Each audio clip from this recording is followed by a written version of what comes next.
Bonjour, bienvenue dans cette nouvelle vidéo. Je crois que c'est la première vidéo de l'année.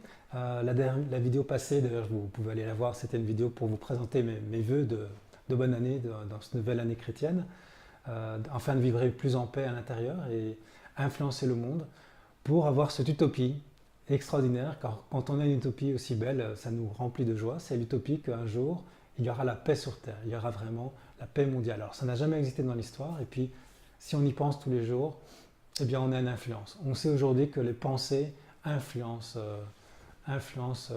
autrui, et donc quand plusieurs personnes pensent la même chose, mais ça influence une plus grande masse de personnes.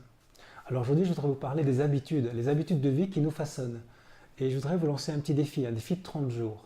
Alors, pourquoi je parle des habitudes de vie qui nous façonnent? Parce qu'en fait, si on y réfléchit, euh, et c'est amusant d'y penser, c'est imaginer que vous perdez la mémoire. Certains se diraient, ce serait vraiment chouette, j'oublierais tous mes problèmes. Et en même temps, il n'y a pas que des problèmes, il y a aussi plein de bonnes choses. Donc j'espère que ça ne vous arrivera pas, mais en psychologie, on a beaucoup étudié des gens qui perdent complètement leur mémoire. Ils ne savent plus qui ils sont, ils ne savent plus comment ils s'appellent, ils ne savent plus d'où ils viennent et ce genre de choses. Et ce qui est intéressant, c'est mais qu'est-ce qui reste de la personne une fois qu'elle perd la mémoire? Alors imaginez que vous perdez la mémoire et vous ne vous souvenez plus de qui vous fréquentez, qui est votre mari, votre femme, vos enfants, vous oubliez tout ça. Qu'est-ce qui reste de vous? Ça, c'est la question que je pose. Qu'est-ce qui reste de vous? Eh bien, on va se rendre compte, en fait, ce qui reste de nous, ce sont nos habitudes de vie. Parce que le matin, vous allez vous lever de la même façon, vous allez vous habiller de la même façon, vous allez vous brosser les dents de la même façon, vous allez avoir les mêmes habitudes d'alimentation, vous allez peut-être aller au potager. Et alors que même tout ça, vous ne savez plus pourquoi vous faites ça, mais c'est des habitudes qui sont installées en nous, qui sont très profondément installées dans une mémoire plus profonde, qui n'est pas une mémoire cognitive, mais qui est plus une mémoire somatique, une mémoire sensorielle, une mémoire qui est donc liée au corps, une mémoire corporelle. Et donc c'est ce qui va rester de nous en fait, ce sont toutes nos habitudes de vie. Notre façon de parler, les mots qu'on utilise, la façon de regarder les autres, la façon de se tenir. Donc tout ça va rester en nous. Et c'est vraiment ce qui nous définit en fait, c'est ce qui reste de nous. Une fois que toute la connaissance, toute la mémoire du passé, de qui on est, a disparu, ben, qu'est-ce qui reste? Ce sont nos habitudes de vie. Et c'est intéressant de pouvoir travailler sur les habitudes de vie parce qu'au fond, c'est ce que nous sommes fondamentalement. C'est notre façon d'interagir avec les autres, c'est notre façon de nous tenir, c'est notre façon de respirer, c'est notre façon voilà, d'être attiré par certaines choses et d'avoir une réaction, d'avoir une façon de communiquer avec d'autres personnes, une façon aussi de penser, une façon euh, de réagir émotionnellement. Alors je vais vous proposer un défi de 30 jours. Pourquoi? Parce qu'on est au début de l'année, je trouve que c'est bien de commencer l'année avec des bonnes résolutions. Et première bonne résolution que je propose, c'est de vous couper de tous les médias le plus possible. Parce qu'en fait, on va le voir que nos habitudes sont souvent influencées par notre environnement. Si par exemple j'ai vécu dans un milieu où on criait beaucoup et les gens criaient tout le temps, eh bien je vais avoir l'habitude de crier tout le temps. Si les gens étaient négatifs et pessimistes, eh bien, où je vois tout le temps autour de moi des gens qui sont négatifs et pessimistes, je vais tendance à être pessimiste et négatif moi-même. Donc en fait, nous sommes modelés par notre environnement. Et les chercheurs en neurosciences et en psychologie positive nous expliquent bien que notre cerveau est neuroplastique. Ça veut dire qu'il est modelable par l'environnement. C'est notre environnement, on parle aussi d'épigénétique, c'est la façon dont on mange, dont on respire, les gens qu'on fréquente, la façon dont on pense, qui vont influencer la façon dont mes gènes vont s'exprimer, dont mon cerveau va se moduler, va se configurer. Alors on a des connexions neuronales qui sont inscrites en nous, qui viennent en fait des influences de notre passé.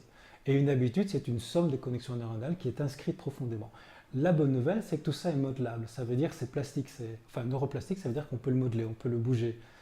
Ça évolue avec le temps. Par exemple, si j'essaie d'apprendre la guitare, ben, pour l'instant, j'ai aucune connexion qui est liée à l'apprentissage de la guitare. Je vais m'entraîner pendant des mois et puis après, j'aurai tout un ensemble de circuits neuronaux concernant l'apprentissage de la guitare. Donc, j'aurai développé une nouvelle habitude de vie. Alors, c'est intéressant parce qu'on a souvent envie, nous, de changer certaines habitudes. Par exemple, on a une façon de s'emporter, on a une façon de se tenir, on a une façon d'appréhender les autres qui n'est pas celle qu'on voudrait. Par exemple, on voudrait avoir plus confiance, on voudrait pouvoir être capable de faire telle chose, d'avoir une plus grande discipline le matin, de pouvoir avoir une pensée plus optimiste. Et en fait, ce qui est extraordinaire, c'est que la psychologie positive nous a bien démontré, il y a maintenant une vingtaine d'années déjà, pratiquement une vingtaine d'années, qu'en fait, le cerveau des gens heureux, le cerveau des gens qui sont dans la confiance, dans la sérénité, sont différents du cerveau des gens qui sont déprimés ou anxieux.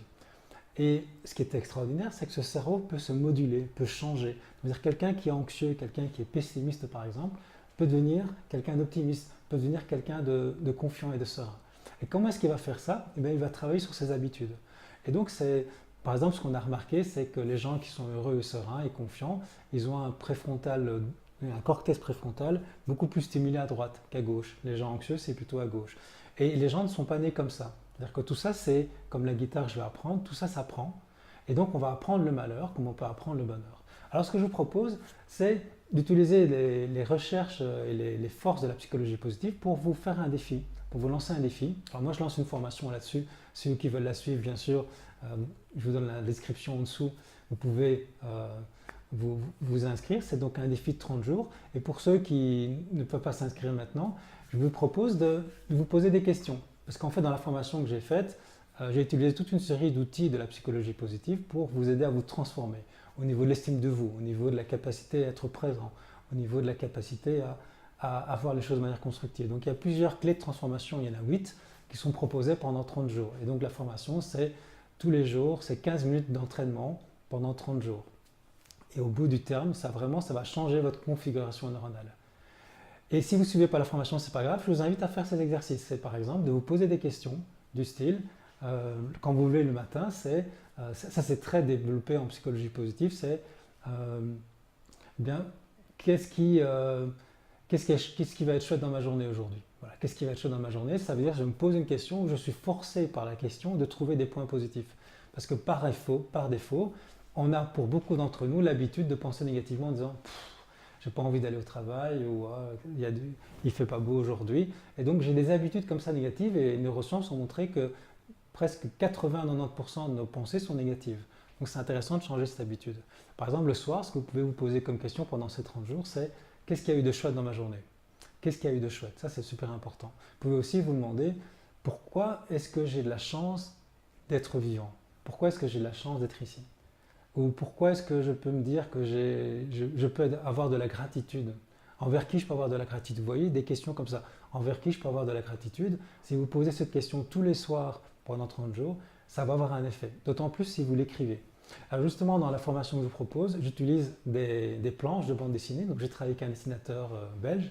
Et sur chaque planche, vous allez devoir écrire dans les bulles quelque chose qui a à voir avec la pratique, l'habitude que j'essaie de travailler avec vous. Donc il y a 8 habitudes différentes pendant 30 jours. Si ça vous intéresse, vous allez voir le descriptif en dessous de la vidéo. Je fais un prix promotionnel jusqu'au 15 janvier, puis après ce sera le prix normal. Alors pour tout le monde, pour ceux qui prennent la formation ou pas, je vous invite vraiment à réfléchir à cette idée que les habitudes, c'est vraiment ce qui nous définit. Et vous pouvez, dès le début, puisqu'on est au début janvier, décider de changer certaines habitudes en mettant des nouvelles qui vont remplacer les anciennes. Avoir l'habitude de se poser des questions positives le matin et de se poser des questions positives le soir, comme je vous ai proposé. Alors faites-moi part de vos progrès. Si vous posez toutes ces questions positives, il y en a d'autres qu'on peut se poser aussi, hein, des questions positives. Qu'est-ce que j'aime en moi, par exemple? Si vous posez ces questions pendant 30 jours, tous les jours, le soir et le matin, vous allez voir, ça va faire un changement. Moi, c'est ce que je propose à des patients, des clients que je suis en coaching ou en thérapie, et je vous assure, d'ailleurs c'est ratifié par la psychologie positive, je vous assure que ça amène vraiment un vrai changement, puisqu'on a une façon différente de penser. Et donc on a une façon différente de réagir émotionnellement, parce que la pensée déclenche des émotions, les émotions vont générer de nouveau une nouvelle façon de penser. C'est comme un cercle, mais non plus vicieux, mais vertueux. C'est ce que je vous conseille, c'est ce que en tout cas je vous souhaite de vivre pour ce premier mois de l'année 2018.